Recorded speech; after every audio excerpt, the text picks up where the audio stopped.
Bienvenue pour la nouvelle édition des nouvelles sportives de la semaine de Nautical Channel. Nous vous donnerons les résultats et les informations des sports nautiques du monde entier. Le Brésilien Gabriel Medina gagne à Cloudbreak la Fuji Pro et reprend la tête du classement du championnat du monde.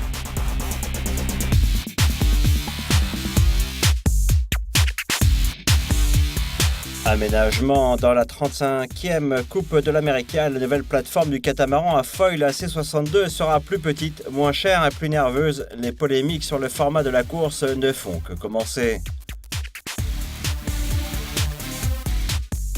Et notre spécialiste Sébastien Destremo nous commentera le départ de la désormais classique épreuve de voile en solo, la solitaire du Figaro.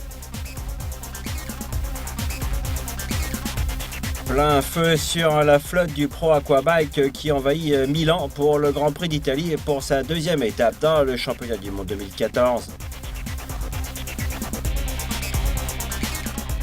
Le wakeboard s'invite au Nocturne à Montpellier à l'occasion du Festival international des sports extrêmes.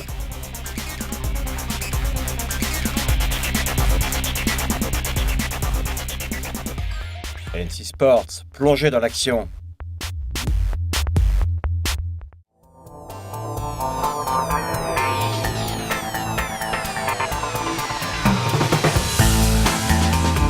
Après la première étape d'ouverture réalisée sur l'île par les femmes, le championnat du monde ASP se prolongeait à Tavarua avec les hommes dans la fantastique Fiji Pro Classic. Une jeune étoile montante brésilienne est venue remettre les pendules à l'heure. Gabriel Medina s'est distingué lors des qualifications en établissant de gros scores. Il a battu Gigi Florence en quart de finale et Kolohe Andino en demi-finale.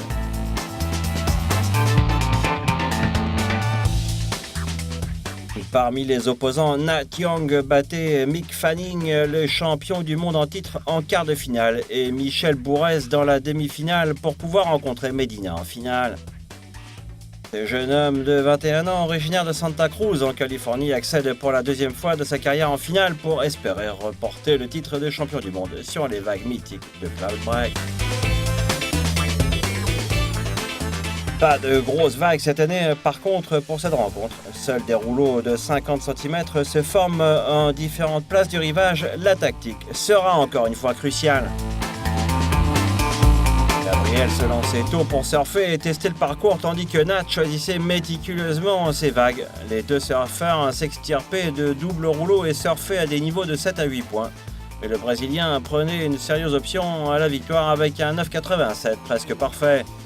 En jouant la montre magnifiquement, Medina maintenait la pression jusqu'à la fin, obligeant Young à le poursuivre. Il réalise un score de 18,40 à 14,77.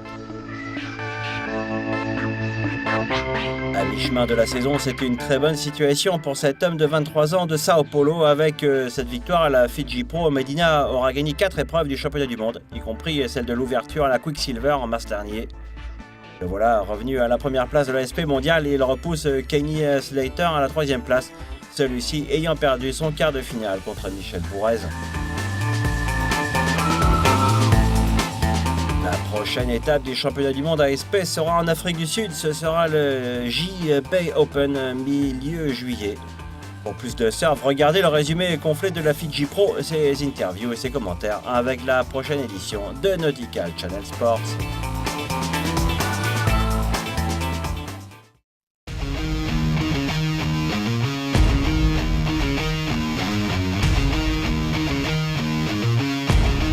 Après des semaines d'attente et des fuites publiées dans les médias, les nouvelles règles de classe de cette 35e America's Cup ont été finalement officiellement dévoilées.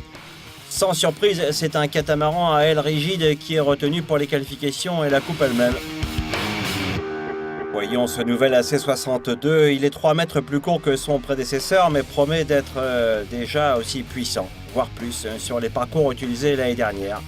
Cela se traduira aussi par une campagne plus abordable qui devrait attirer plus de candidats.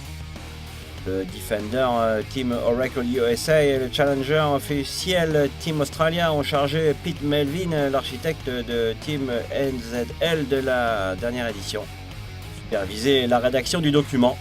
Son entreprise, Merrill et Melvin, a reçu aussi l'aide cruciale de Nick Nicholson, jaugeur responsable sur la dernière 34e America's Cup. 3 équipiers devront rester sur le banc de touche. En effet, le nombre maximum de ceux-ci passe de 11 à 8 à bord.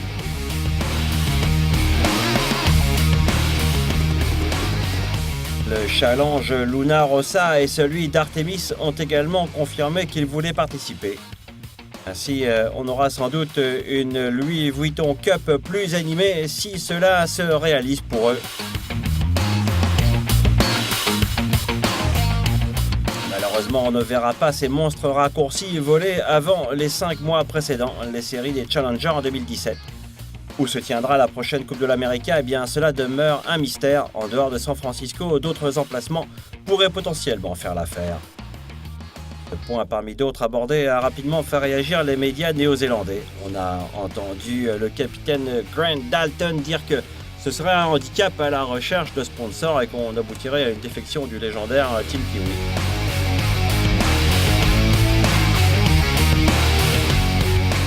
Comme prévu, beaucoup de bruit s'élève autour de la Coupe de l'América. Restez à l'écoute de NC Sports. Nous vous proposons des rendez-vous spécifiques et des reportages sur des sujets avec notre spécialiste Sébastien Destremo.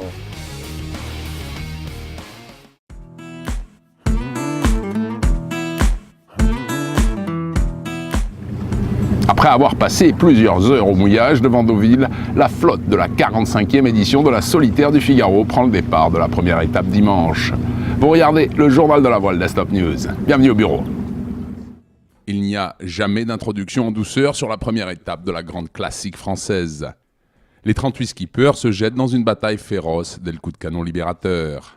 Une étape de 484 000 qui va traverser la Manche plusieurs fois avant une arrivée à Plymouth. La ville anglaise accueille la Solitaire pour la première fois. Une étape qui ne démarre pas au mieux pour deux des grands favoris de la course. Yann Eliès et Charlie Dalin sont tous deux rappelés après avoir été pris du mauvais côté de la ligne de départ. Yann, qui court après une 3e victoire consécutive dans la Solitaire, est à la dernière place lorsque la flotte rejoint la première bouée au vent. Flash spécial, mardi après-midi, une nouvelle dévastatrice frappe la course en solitaire du Figaro. Vous regardez le journal de la voile Desktop News. Bienvenue au bureau. À 13h18, et alors qu'il est en tête de la flotte, Yann Eliès, triple vainqueur et favori de cette 45e édition de la Solitaire, démate après son virement de bord au phare de Wolfrock. Le skipper est sain et sauf, Yann libère son gréement et poursuit sa route au moteur. On l'écoute. Écoute, je venais de virer de bord, je suis rentré à l'intérieur pour matosser, c'est-à-dire changer les sacs de côté. Et puis j'ai entendu un crack. Bon écoute, voilà, je suis sorti, tout était par terre, donc j'ai eu peur de dériver sur le phare, quoi. C'était sur ce sac dont j'ai eu peur tout de suite, parce que je me voyais bien avec le bateau sur le caillou, quoi. Donc voilà, tout est bien qui finit bien finalement. Je vais pouvoir rentrer à terre et boire une bonne bière ce soir. Je pense que c'est le D1 tribord, le D1 tribord Kalachi. Après sinon, c'est sûr, c'est dommage. Mais bon, écoute, j'aurai le temps d'y penser un petit peu plus tard. Là, j'ai envie de rentrer là maintenant.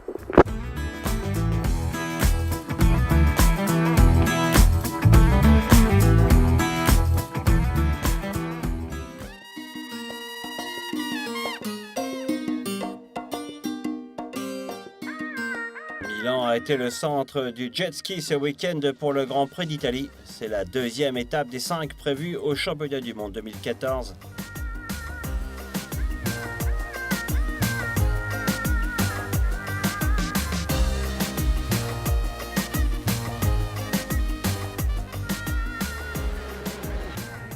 Le Français Jérémy Pérez a impressionné en slalom runabout GP1.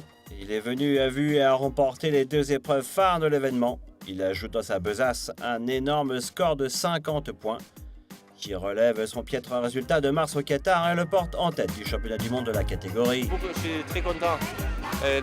Super week-end, 2 victoires. Je ne pouvais pas espérer mieux. Vraiment ravi de ce week-end à Milan. Je voulais remercier tous ceux qui m'ont aidé pour arriver ici. Et voilà, vraiment merci beaucoup à tout le monde. Perez a été en pointe et a dominé dans les deux courses les 30 pilotes de la flotte de Jet Ski Pro.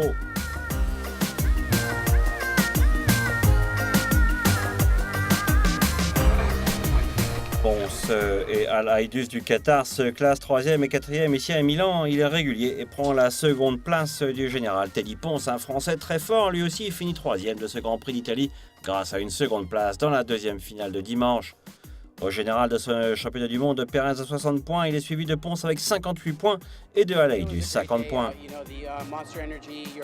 C'est un grand jour, notre Monster Energy Eurofin Hydrosurf V2 est sorti comme un diable de sa boîte et on a mené du début à la fin des épreuves aujourd'hui. Je suis toujours plus fort le deuxième jour, peut-être est-ce à cause de ma place de second le premier jour qui m'a mis en colère. J'ai eu un peu d'inspiration, ça me stimule un peu plus, mais bon, c'est bien, j'ai ma famille ici, ma femme, ma fille, mon fils, on a passé un super week-end, l'Italie nous a réussi et on va à Ibiza bientôt pour passer du bon temps.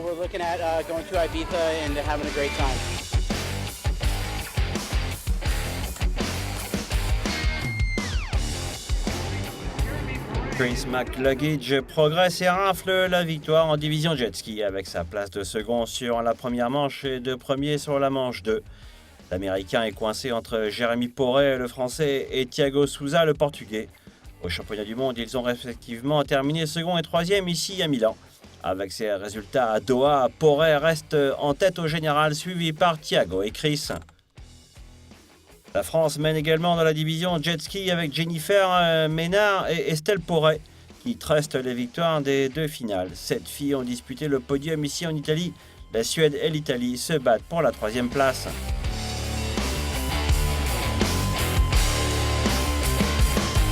Je suis contente d'avoir remporté pour la deuxième fois le championnat du monde, la deuxième épreuve. Contente aussi qu'il y ait de nouvelles personnes qui viennent comme Jonas Bostrom parce que je pense que la relève elle est assurée. Et maintenant, il va falloir se cracher dedans.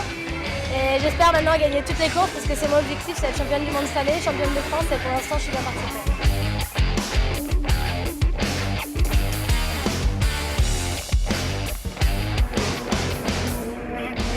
En freestyle, c'est la saga des Flojancic encore bien partie pour le reste de la saison.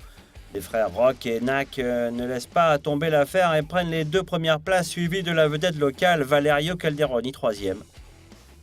Le prochain Grand Prix de jet ski se déroulera en septembre à Ibiza en Espagne. Suivez-nous sur NC Sports.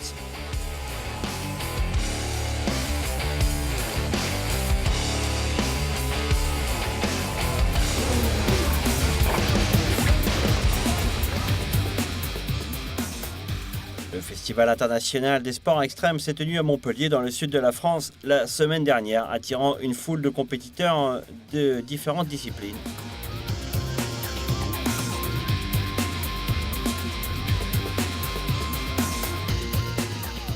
C'est le plus grand événement du genre en Europe avec 220 000 spectateurs et 1500 concurrents.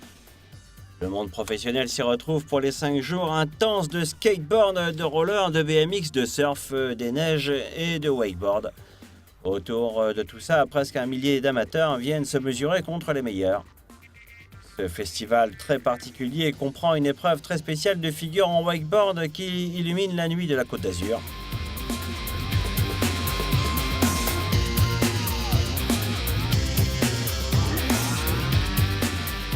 Dominique Erlner, âgé de 22 ans, remporte l'épreuve en impressionnant les juges, séparé par un seul petit point de l'anglais Daniel Grant, âgé de 16 ans.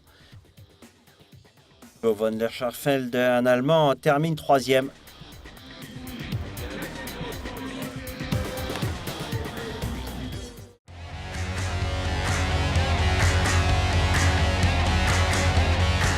Restez avec nous à quart de la glisse spectaculaire. Des interviews sont à venir dans notre prochaine édition avec un retour complet sur la victoire énorme de Medina dans la Fiji Pro.